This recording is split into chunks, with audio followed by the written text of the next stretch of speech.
गांधी की बुराई करो। राहुल गांधी जब सड़कों पे जाता है तो जनता से हाथ मिलाता है, जनता के बीच में जाता है। आनंद जी को भी जनता के बीच में जाना होगा। आनंद जी जनता के बीच में जा रहे हैं, लोगों के साथ में बैठ के खाना खा रहे हैं, जमीन पे बैठ के महिलाओं के पैर छू रहे हैं, बुजुर्गों के पैर छू रहे हैं, वो भी तो मिल रहे हैं ना। इतने कैडर लगते हैं बहुजन समाज पार्टी के, वो सिर्फ जाट और चमारों में लगते हैं। आप कैडर लगाइए, मुसलमानों में कैडर लगाइए, आप जो लोधी राजपूतों में लगाइए, जो बहुजन समाज पार्टी के अन्य ओबीसी की जाति हैं उनमें कैडर लगाइए। काम नहीं होता कि जो ऊपर कोऑर्डिनेटर बैठे हुए, चाहे मेरठ मंडल पे कोऑर्डिनेटर हो, चाहे आगरा मंडल पे कोऑर्डिनेटर हो, या दिल्ली प्रदेश में कोऑर्डिनेटर हो, वो कहीं ना कहीं बहन जी को गुमराह करने का काम करते हैं। मैं इसलिए कह रहा हूँ कि वो गुमराह होते हैं, और गुमराह होने के बाद ये सब कुछ पता होता है। और बड़ा दुख का विषय ये भी होता है कि जब मिशन के व्यक्ति को, जो दिन रात बहुजन समाज पार्टी को समर्थन कर रहे हैं, जिन्होंने संगठन भी बना रखा है, संगठन बना करके भी समर्थन कर रहे हैं, यदि उनको टिकट दे दिया जाता है और टिकट देने के बाद उनका टिकट काटा जाता है, तो ये भी कहीं ना कहीं जो मिशनरी लोग हैं, जो समाज में काम करते हैं, उनके जो उनका नेतृत्व है, वो कहीं ना कहीं अपोजिट जाता है। सर, आज के दिन पर क्या कहना चाहेंगे, खासकर जो हरियाणा के नतीजे आए? देखिए, जो हरियाणा के नतीजे आए हैं, कहना यह है कि दरअसल में जो बहुजन समाज पार्टी है, बहुजन समाज पार्टी जो है, वो जो मान्यवर कांसीराम जी के जो विचार हैं उन पे चल रही है, ये बात सही है। लेकिन मान्यवर कांसीराम जी जब तक जीवित रहे, मान्यवर, क्योंकि आज पुण्यतिथि की आपने बात की, मान्यवर कांसीराम जी जब तक रहे, मान्यवर कांसीराम जी ने जो DS4 बनाया था, उसके आधार पे उन्होंने जो बहुजन समाज को जोड़ करके उन्होंने कार्य किया। लेकिन बहुजन जो जब से मान्यवर कांसीराम जी हमारे बीच से चले गए, तब से वो पार्टी का जो एक पद्धति थी, एक जो रुख था, वो उससे भटक गई। ये निश्चित रूप से मैं कह रहा हूँ, क्योंकि कारण ये रहा, उसके बाद जब मान्यवर कांसीराम जी चले गए तो सत्ता में वो लोग आ गए कि जिनको वो टिकट लेने के लिए आते थे, उनको पैसे से नापा जाता था, और पैसे लेने के बाद वो टिकट लिया। और वो ये भी कहते थे कि भाई हम तो जब हमारे जो बहुजन समाज के लोग उन विधायक और सांसदों के पास जीतने के बाद उनके पास काम के लिए जाते थे, तो कहते थे कि हम तो पैसा दे करके टिकट लेकर के आए हैं।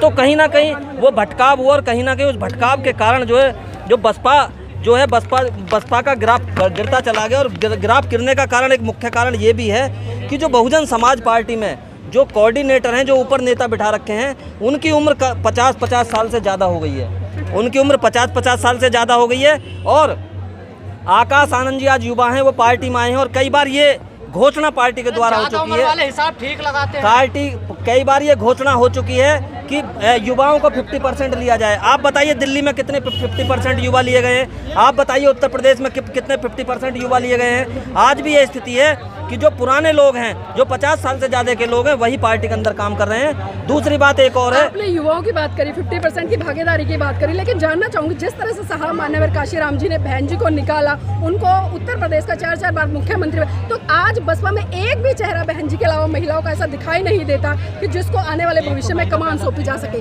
तो कहाँ कमियाँ हैं? कमियां सुधारनी पड़ेंगी, कमियां करनी पड़ेंगी। आप नेता को, हमारे नेता को जनता से मिलना पड़ेगा। आप देखिए, किसी भी पार्टी के नेता को ले लीजिए आप, अगर हम विपक्ष में बुराई करते हैं, मान लो राहुल गांधी की बुराई करो, राहुल गांधी जब सड़कों पे जाता है तो जनता से हाथ मिलाता है, जनता के बीच में जाता है। आनंद जी को भी जनता के बीच में जाना होगा। आनंद जी जनता के बीच में जा रहे हैं, लोगों के साथ में बैठ के खाना खा रहे हैं, जमीन पे बैठ के महिलाओं के पैर छू रहे हैं, बुजुर्गों के पैर छू रहे हैं, वो भी तो मिल रहे हैं ना।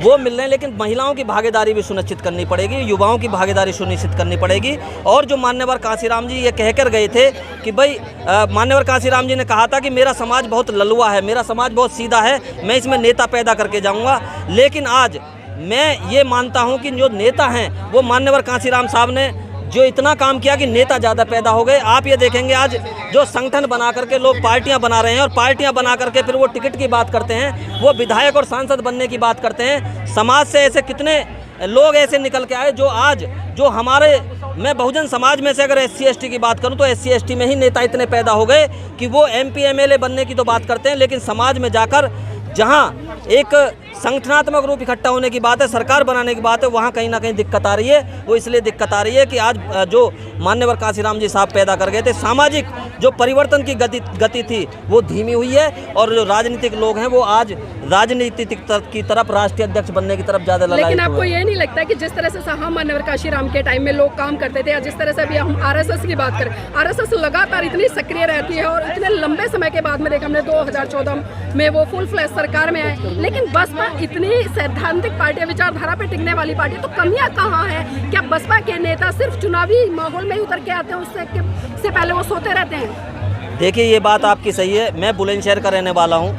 जब चुनाव आते हैं, चुनाव के समय पे नेताओं को सामाजिक संगठनों की याद आती है, चुनावों के समय नेताओं को जो सामाजिक कार्यकर्ता होते हैं उनकी याद आती है। मैं खुद आज शुरू से मैं बस बहुजन समाज पार्टी को समर्थन करता हूं, और जो चुनाव आते हैं नेता जो बहुजन समाज पार्टी के हैं वो कहते हैं कि भाई आप वहाँ मीटिंग कराइए, वहाँ मीटिंग कराइए, तो कमियां हैं। इस बात की कमियां हैं कि जब आप 5 साल होते हैं तो 5 साल जो कोऑर्डिनेटर हैं, जो बहुजन समाज पार्टी के जिलाध्यक्ष हैं, वो जनता के बीच में नहीं जाते, उनके मरने गिरने में नहीं जाते, उनके दुख सुख में नहीं जाते।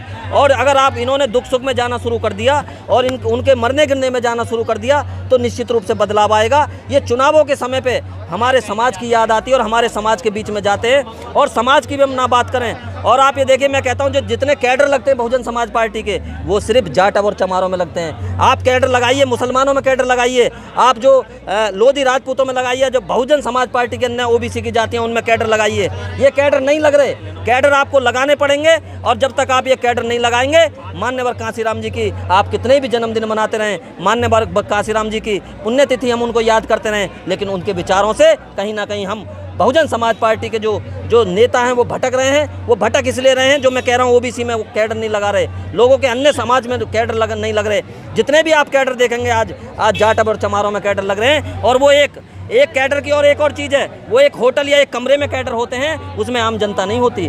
और आप देखना किसी भी ज़िले में जाके, मैं रहने वाला हूँ बुलंदशहर ज़िले का, जब आप उनकी वो देखेंगे ना, जो ये बनते हैं आपके विधानसभा की जो लिस्ट बनती है, आपकी जो उसकी लिस्ट बनती है, उसमें नंबर भी फर्जी होते हैं और कई नाम भी फर्जी होते हैं। इसमें इस सच्चाई को स्वीकार करना पड़ेगा, जमीन पे काम करना पड़ेगा। तो ऐसे वो पदाधिकारियों को बहन जी हटाने का काम क्यों नहीं करते? क्योंकि जब परिणाम आता तो साफ पता चल जाता है कि भाई काम नहीं हुआ, इसी वजह से ये परिणाम है।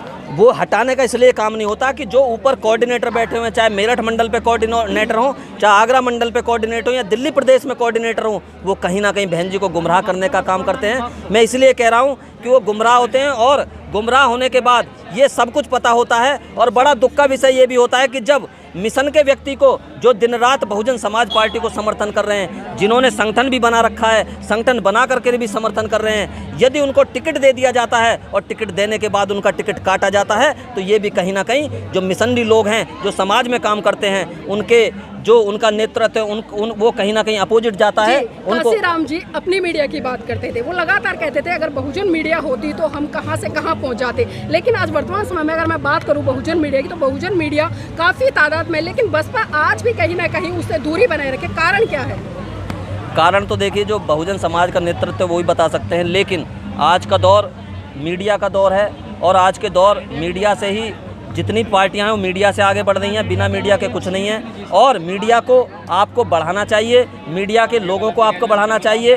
और यदि आप कहते हैं कि सरकार लाएंगे, दिल्ली में सरकार लाएंगे, उत्तर प्रदेश में सरकार लाएंगे, सरकार तब तक नहीं आएगी जब तक मान्यवर कांसीराम जी की विचारधारा के लोग हैं, पुराने लोग हैं, वो भी आज आपको दिखाई नहीं देते। उन्होंने पूरा जीवन दिया, ऐसे लोग वो अपने बच्चों की नौकरियां नहीं लगा पाए, वो उनके घर बर्बाद हो गए। जो मान्यवर कांसीराम जी साहब के साथ के लोग थे, वो रात भर दीवारें लिखा करते थे, लेकिन आज वो विचारधारा, वो लोग आज उसमें नहीं है। आज वो लोग आते हैं जो पैरासूट की तरह पैसे दे के आते हैं और पैसा दे के गायब हो जाते हैं, और ऐसे लोगों से सतर्क रहने की ज़रूरत है। और ऐसे लोगों से खासकर, क्योंकि ऐसे लोग बहुजन समाज पार्टी को वो सिर्फ टिकट पे चुनाव लड़ने के लिए आते हैं और चुनाव के बाद वो भाग जाते हैं। सर, एक आखिरी सवाल लेना चाहूँगा। साहब मान्यवर कांसीराम जी की पुण्यतिथि मनाई है, तमाम लोग संकल्प लेते हैं, उनके जन्मदिन पर भी लेते हैं, पुण्यतिथि पर भी लेते हैं कि हम ये करेंगे वो करेंगे, लेकिन यहाँ से जाने के बाद में फिर वही चादर ओढ़कर सो जाते हैं। तो क्या लगता है ऐसे में हम साहब मान्यवर कांसीराम जी की जो विचारधारा थी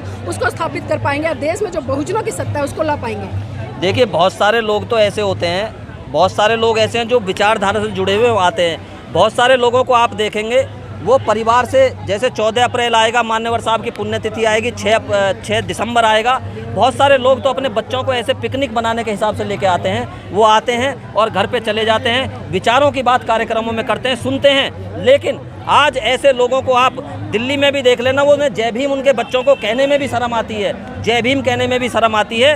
और उनको ये पता नहीं है कि यदि बहुजन समाज में बाबा साहब अम्बेडकर जी अपने 4-4 बच्चों की कुर्बानी नहीं देते, ऐसे लोगों को ये पता नहीं है यदि उनके बाद में मान्यवर कांसीराम साहब जैसे जो साइकिलों पे जो चले, जो उनके साथ एक कारवा जुड़ा, उन्होंने जो एक वो दिया, आपने अंदर भी फोटो देखा, उन्होंने 85 और 15% का एक वो दिया, ये 15% आज भी इस 85% पे भारी है। और ये 15% आप ये देखिए, आखिर ये 85% कहाँ चला गया? ये 85% क्योंकि इसलिए चला गया, चाहे बहुजन समाज पार्टी हो, चाहे कांग्रेस हो, आम आदमी पार्टी हो या भारतीय जनता पार्टी हो, उसमें अगर जीत के आता है तो ये 15% वाला ही आज जीत के आ रहा है, अपने पैसे के बल पे आ रहा है और वो अपने अनुसार सत्ता चलाता है, अपने अनुसार नियम कानून। और अगर कहें कि हम आरएसएस की होड़ करेंगे, आरएसएस का कभी जीवन में आप होड़ नहीं कर पाओगे। अनुशासन है और वहाँ पर आरएसएस में भारतीय जनता पार्टी उनको समर्थन करती है, उनको बढ़ाने का काम करती है, आरएसएस के लोगों को मजबूत करती है। लेकिन आप ये देखिए कि हमारे यहाँ पर बहुजन समाज पार्टी के बाद बाम सेब के टुकड़े हो गए, बाम सेब के कई संगठन बन गए। यहाँ पर आरएसएस की आप बात करेंगे, यहाँ पे बाम सेब भी एक नहीं हो पाई, यहाँ पे राष्ट्रीय नेता कई एक हो गए। और जो बहुजन मीडिया है, तो कमियां तो नेताओं की है ना? नेताओं की है। बहुजन मीडिया को मजबूत करना पड़ेगा, उन्हें सम्मान देना पड़ेगा, मिशन के लोगों का सम्मान करना पड़ेगा। और मैं एक चीज़ और बता दूं, अगर आज बहुजन समाज पार्टी जिंदा है तो मिशन के लोगों के कारण जिंदा है। जो लोग पैराशूट की तरह आते हैं और पैराशूट की तरह चले जाते हैं, औचित्य आज भी कहीं भी कोई औचित्य नहीं है, कोई मतलब नहीं है, कहीं आपको नहीं दिखाई देंगे। मिशन के लोग ही लड़ाई लड़ रहे हैं, सड़कों पर लड़ाई लड़ रहे हैं। आज अगर उन्हें